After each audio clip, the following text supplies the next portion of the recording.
Progressive group Justice Democrats, which of course helped to elect AOC, Ilhan Omar, Rashida Tlaib, among many others in Congress, have now officially moved to a 4-day work week for their employees, practicing what they preach. So this began back in August as a trial, and it was so successful that they have now made it permanent. And as I'm going to show you here, there have been many trials. All the data supports this. This is reminding me of, various other issues, whether it's Medicare for all, whether it's the legalization of marijuana, where all the science, all the data supports it, yet it is taking forever for society to adopt it. So let me first get to the announcement here from Justice Democrats, which write on Twitter. We heard Bernie Sanders talking about a 4-day work week, so we decided to try it for ourselves. We're fighting for a world where everyone can enjoy a 3-day weekend without having to worry about their next paycheck. So as I'll get to here, this benefits not even just the workers, but also the bosses. It benefits the capitalists and the workers. There is no downside for anybody here. Yet still, there is a heated debate on whether or not this should be implemented. And of course, the right wing are very anti 4-day work week, even though it would benefit them. So more here from The Guardian, as they write, although few American companies have adopted a 4-day working week, the idea is not novel. France has mandated a 35-hour work week since 2000, and some French politicians have called for a lowering that threshold to 32 hours. Iceland has also seen success in its trials of a 4-day, 35-hour working week. In comparison, Americans work an average of 43.1 hours per week, according to a 2022 Gallup survey. Critics fear that the shift to a 32-hour work week could increase employers' labor costs and further decrease employee productivity at a time when American workers' output has slumped. Data compiled by the Bureau of Labor Statistics shows U.S. productivity declined for 3 straight quarters last year, although labor output has still increased by nearly 500% overall since 1947. So I appreciate that what The Guardian does here, because they're giving you both sides, right? But they're also giving you context. So it's just funny to me that the other side of this argument as well, it declined. Productivity declined for 3 straight quarters, not even like years, just parts of a year, 3 straight quarters in a year. And within that context as well, overall output has increased by 500% since 1947. So to show you that from the Economic Policy Institute here in their data, the gap between productivity and a typical worker's compensation has increased dramatically since 1979.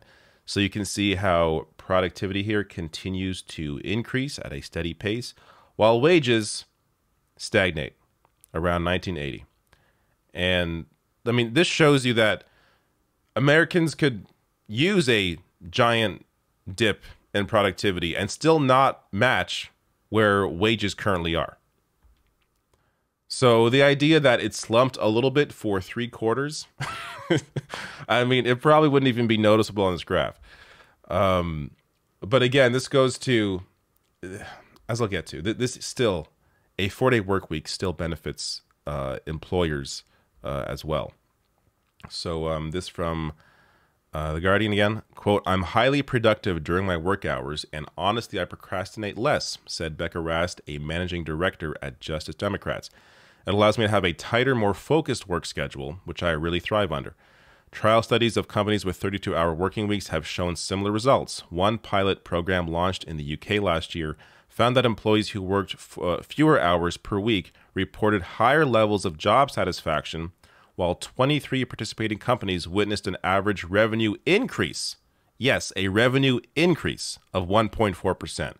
When the program concluded, 56 out of 61 organizations said they would keep the policy in place, at least temporarily. So before I even finish off this piece, when you have the companies themselves saying this was so successful that we are going to keep it, the vast majority of them continuing a 4-day work week, this proves that this did not hurt them. Because what they're in control here. These aren't, worker co-ops. These are companies saying we will continue only making our employees come in 4 days a week because this was successful for us. Again, what's the downside? And in fact, there's on average a revenue increase.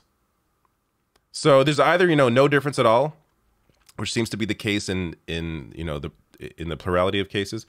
But if there is a change, for most, it has been an increase in revenue. So we're talking increased job satisfaction, reduced stress levels, reduced burnout, people having more time for themselves and their family, and on top of that, increased revenue for these organizations. Now, as they write here, the reduced stress levels among those with shorter working weeks can also help reduce employee burnout and turnover, ultimately making companies more productive in the long run. The UK pilot program found that 39% of employees with reduced working hours reported feeling less stressed, and 71% said they had reduced levels of burnout by the end of the trial. This is just a win-win-win.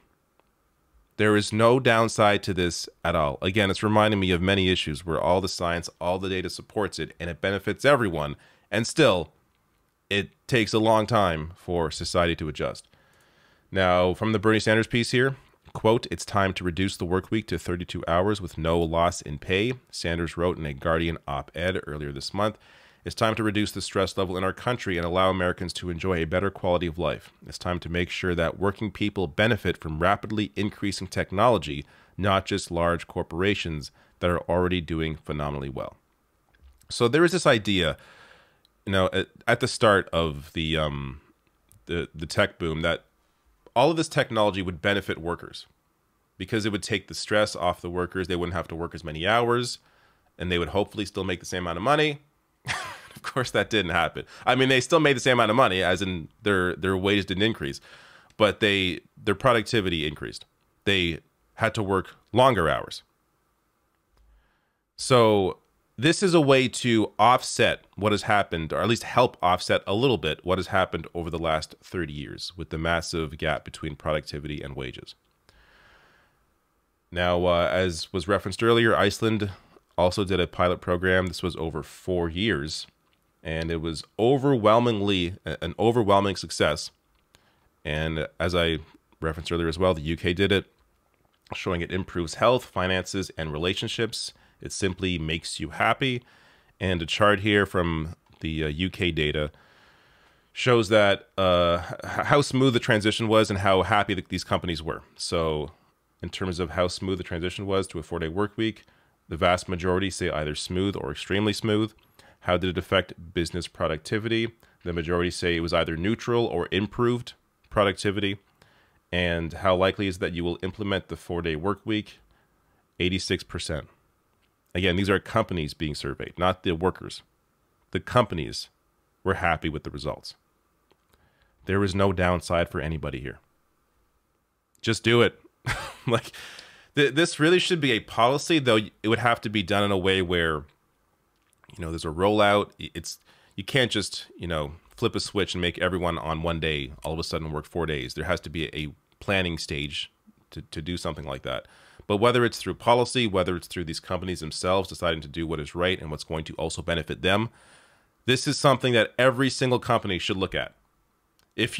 Especially if you're like in a small business. I mean, if you see this video, maybe send this to your boss. Send this data, send this video, try and bring this idea up, because it's not only going to benefit you and the employees working there, it's also going to benefit your boss.